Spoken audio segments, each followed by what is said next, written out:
this is just a ploy or a ruse to bring in early elections, that somehow the government feels that if they were to go into the December elections of the 5 states, Chhattisgarh, Madhya Pradesh, Rajasthan, from where Colonel Rathod hails from, and if the situation is not favorable in some of these states for the BJP, then it's better to club the national elections, the general elections with these state elections, and then in the mood of the nation, Mr. Modi will and his government will sail through. Do you buy that? Do you buy this whole speculation that this whole thing is a ruse for calling for early elections? Frankly, Zaka, I don't. Because it would be counterproductive for the BJP to coincide the polls with assembly elections where it may lose some of them. There's going to be a tight fight in Madhya Pradesh, and in Chhattisgarh the Congress is likely to win. However, I think the government has the constitutional prerogative to convene a special session. We cannot doubt that. Whether there should have been consultation in advance with the opposition, ideally yes, but in the current situation where all trust between the treasury benches and the opposition has broken down completely, I don't believe those consultations would bear any fruit. Okay. Thirdly, is it a diversionary tactic for the meeting of the India alliance? Perhaps it could be, but it doesn't materially matter because the India alliance will continue to meet, and as you rightly said, the special session of parliament is not coinciding with any India alliance meeting as we know today.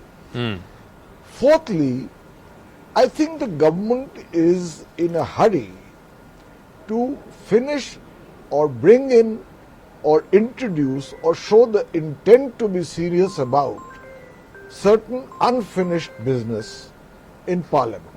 Like what? The last session was a washout, although the government, I'm coming to that.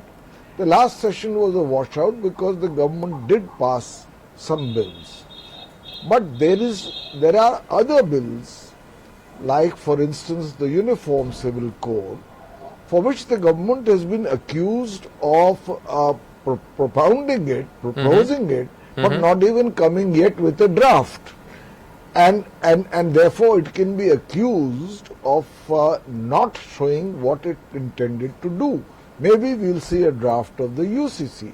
Okay. Secondly, you have the one nation, one law, one election proposal, which I think has the support of the maximum number of people in the country because the frequency of elections is much too high in this country and impede governance. Thirdly, the Indian Penal Code Amendment Act is there.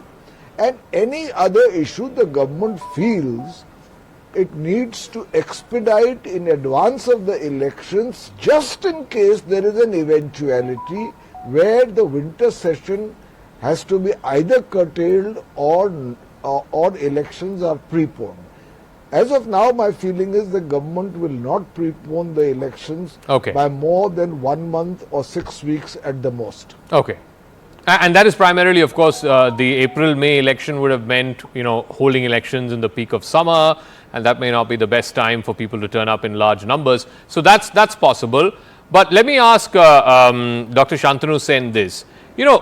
Why I don't buy into the speculation of any of these difficult legislations, whether it is one nation, one poll, or whether it is UCC, is because it involves amendment to the Constitution by 2/3 majority in both houses, and also it involves 50% of state legislatures to weigh in. 50% of state legislatures have to approve this, and that's not easy.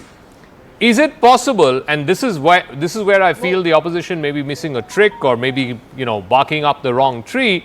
Is it possible, and you look at the tweet of the Parliamentary Affairs Minister, it simply says, special session, new Parliament building to discuss Amrit Kal. Is it possible, Dr. Sen, that this is simply to, laud and pass resolutions on the successful conduct of the G20, the successful launch of the Chandrayaan mission to the moon, and the other important things that have happened in the last few days and weeks.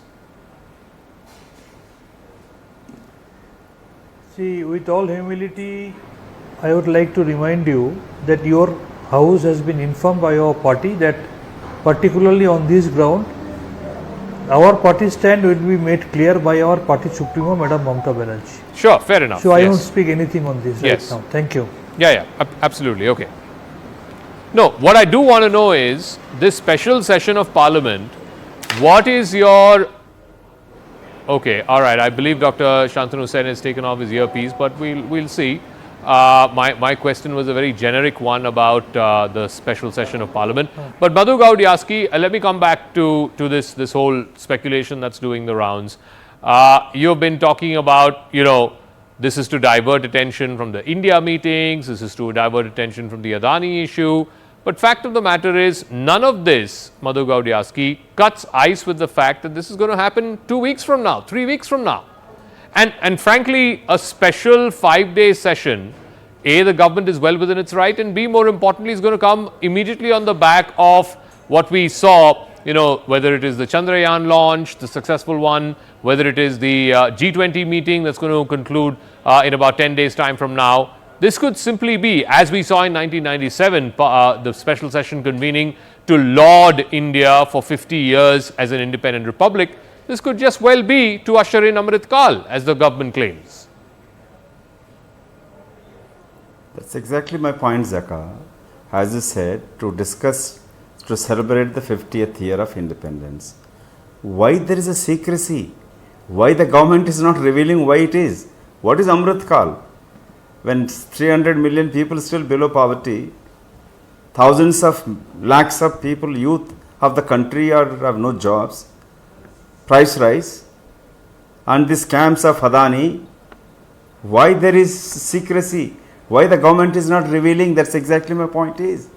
What is the big secrecy about it? When you're calling for special session, is it Chandrayaan, you can still talk about it. G20, you can still reveal about it. Our speaker can call the main opposition parties. And there is the chief ministers in this INDIA meet, and my friend calling them shameless and faceless. Isn't it a sheer arrogancy? Is that way to speak or demean the opposition parties, the leaders of opposition parties who spent their lifetime to serving this country? So this exactly shows their arrogancy. That's exactly no, but my point. Madhu, you are a veteran. You are a veteran parliamentarian. Sir, you do know that the agenda of whatever session is being called for is shared when the Business Advisory Council of both houses meet, and that hasn't happened yet. It will happen before the session begins. Secondly, as you are well aware, before every session of Parliament, there is an all-party meeting, and that is convened by the Prime Minister. And presumably this session will also have an all-party meeting convened by the Prime Minister. So I don't understand where this attack that, oh, we are not consulted, this is just a dictatorial government, they're just doing their whims and fancies and so on. Where is that coming from? This is not regular winter session or the budget session, Zaka. This is a special session. Exactly the point. Why the special session is called for?